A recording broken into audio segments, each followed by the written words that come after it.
కాబట్టి ఈరోజు సాయంత్రం వరకు అన్ని జిల్లాల్లో కూడా రిజర్వేషన్లు కూడా వార్డ్ మెంబర్లు కావచ్చు, సర్పంచ్లు కావచ్చు, రిజర్వేషన్లు అన్నీ కూడా రాబోతున్నాయి. ఇప్పటికే కొన్ని జిల్లాలకు సంబంధించినటువంటి రిజర్వేషన్లు కూడా బయటికి తీసుకొచ్చారు. కాబట్టి ఏ క్షణంలోనైనా సర్పంచ్ ఎన్నికలకు సంబంధించినటువంటి నోటిఫికేషన్ అయితే రాబోతున్నది. ఒకసారి మనం చూసుకోవచ్చు. పంచాయతీల్లో తేలిన రిజర్వేషన్లు అంట. పంచాయతీలో రిజర్వేషన్లకు సంబంధించినటువంటి ప్రక్రియ మొత్తం కొలిక్కొచ్చింది. రిజర్వేషన్లను అధికారికంగా వెలువడించడమే తర్వాయని చెప్పుకోవచ్చు. గ్రామాలు వార్డుల వారీగా మండలాఫీసుల్లో లిస్టుల ప్రదర్శన. ఈరోజు గ్రామాలు వార్డుల వారీగా దాదాపు తెలంగాణ రాష్ట్ర వ్యాప్తంగా ఉన్నటువంటి 12,733 సర్పంచులు, అదేవిధంగా వార్డులకు సంబంధించినటువంటి మొత్తం లిస్టును ఈరోజు మండలాఫీసుల్లో లిస్టులు వేస్తారంట. ఇప్పటికే గజెట్ రిలీజ్ చేసిన పలు జిల్లాల కలెక్టర్లంట నేడు ఎస్ఈసికి రిజర్వేషన్ల లిస్టులు అందజేయనున్న పిఆర్ ఆఫీసర్లు. పోటీకి ఏర్పాట్లు చేసుకుంటున్న ఆశావాహులంట. మొత్తం గ్రామీణ ఓటర్లు 1,67,00,000 మంది అంట.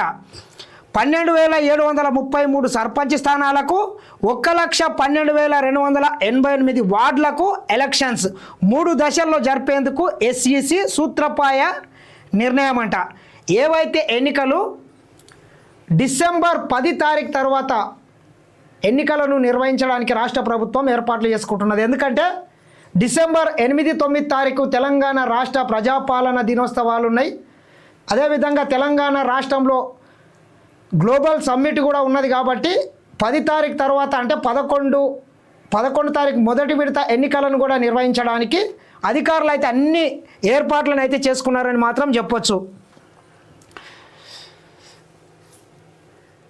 గ్రామ పంచాయతీ ఎన్నికల నిర్వహణకు అధికారిక యంత్రాంగం వేగంగా ఏర్పాట్లు చేసుకున్నది. ఇందులో కీలకమైన రిజర్వేషన్ల ప్రక్రియ పూర్తయింది. గ్రామం, వార్డులు ఏ సామాజిక వర్గానికి కేటాయించారో తేలిపోయిందంట. ఇప్పటికే జయశంకర్ భూపాలపల్లి, ఖమ్మం, జోగులాంబ, గద్వాల, మెదక్ వంటి అనేక జిల్లాల్లో కలెక్టర్లు రిజర్వేషన్లకు సంబంధించిన గెజిట్ నోటిఫికేషన్లను కూడా జారీ చేశారు. ఇప్పటికే కొన్ని జిల్లాలు అయితే ఈ సర్పంచ్ ఎన్నికలకు సంబంధించినటువంటి రిజర్వేషన్ల ప్రక్రియను కూడా పూర్తి చేయడంతో పాటు వాటిని ఇప్పటికే విడుదల కూడా చేసిండ్రు. కాబట్టి మిగిలిన జిల్లా కలెక్టర్లు కూడా మిగిలిన స్థానాలకు కూడా ఈరోజు ఒక రిజర్వేషన్లకు సంబంధించినటువంటి ప్రక్రియ అయితే అధికారికంగా లిస్టును అనౌన్స్ చేసే అవకాశం ఉంది. పలు జిల్లాల నుంచి హైదరాబాద్లోని పంచాయతీరాజ్ కమిషనరేట్కు రిజర్వేషన్ల జాబితా అందుతాయి. మిగిలిన జిల్లాల నుంచి సోమవారం వరకు అందనున్నాయి. అన్ని జిల్లాల నుంచి లిస్టులు వచ్చిన తర్వాత పరిశీలించి వాటిని రాష్ట్ర ఎన్నికల సంఘానికి ఎస్ఈసి పిఆర్ అధికారులు అందజేస్తారు. ఎన్నికలకు సంబంధించినటువంటి అన్ని ఏర్పాట్లు అయితే చేసుకున్నది. తెలంగాణ రాష్ట్రంలో కూడా రాష్ట్రంలో కాంగ్రెస్ పార్టీ అధికారంలో ఉన్నది. కాబట్టి స్థానిక సంస్థల ఎన్నికల్లో కూడా అధికార పార్టీకి సంబంధించినటువంటి సర్పంచ్లనే గనక గెలిపించుకుంటే అభివృద్ధి, సంక్షేమం అనేటటువంటిది కూడా 2 జోడెడ్లుగా ముందుకెళ్ళే అవకాశం ఉంటుంది. కాబట్టి దయచేసి గ్రామాల్లో ప్రజలు కూడా కాంగ్రెస్ పార్టీ అభ్యర్థులకే పట్టం కడితే బాగుంటుంది. ఎందుకంటే కాంగ్రెస్ పార్టీ అధికారంలోకి వచ్చిన తర్వాత అనేక సంక్షేమ కార్యక్రమాలను తీసుకొచ్చింది ప్రజల ముందుకు.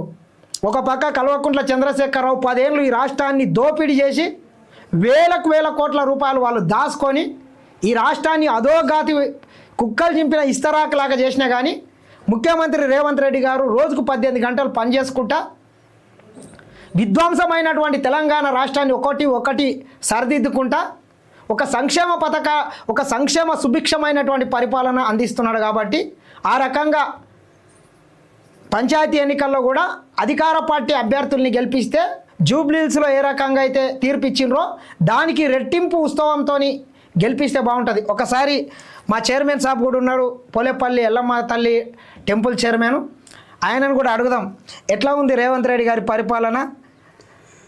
చైర్మన్ సాబ్, రేవంత్ రెడ్డి గారి పరిపాలన గతంలో మనకు 10 సంవత్సరాలు పరిపాలన చూసుకుంటే మరి ఏ రకంగా చూసుకున్నా మరి వాళ్ళకు బెనిఫిట్ కానీ ప్రభుత్వాన్ని నడిపిండు కానీ ఏ రకంగా పబ్లిక్ బెనిఫిట్ అయ్యే ఏదైనా ప్రాసెస్ మాత్రం నడపలేదు. ఇప్పుడు మనము ఈ ప్రజా పరిపాలనలో ఇప్పుడు చూసుకుంటే గత 2 సంవత్సరాల నుంచి మరి మహిళలకు పెద్దపీటగా అవును మహిళలకు పెద్దపీట వేయడం జరిగింది.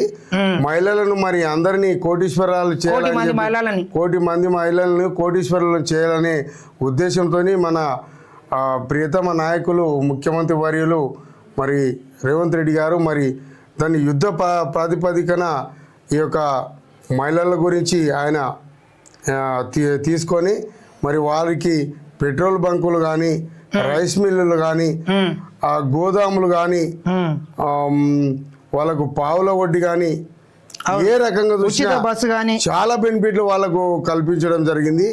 50% వాళ్ళకు బెనిఫిట్లు చేయడానికి ఆయన ఖచ్చితంగా పూనుకొని ఉన్నాడు. ఏ రకంగా చూసినా మళ్ళీ గతంలో 10 సంవత్సరాల మహిళలను ఏ రకంగా కూడా పట్టించుకోలేదు. అవును. అయితే ఇప్పుడు మాత్రము ఇల్లాలే ఇంటికి దీపం అన్నట్లు ప్రతి ఇంట్లో ఏ మహిళలు కరెక్ట్ ఉంటే మరి ఆ ఇల్లు సమృద్ధిగా అభివృద్ధి చెందుతుంది. మరి ఇదే విధంగా చూసుకుంటే మహిళలు 1 కోటి మంది మహిళలు మరి కోటీశ్వరులు అయితే మరి తెలంగాణ ప్రభుత్వం కూడా తెలంగాణ కూడా డెవలప్ కావడానికి ఆస్కారం ఉంటుంది.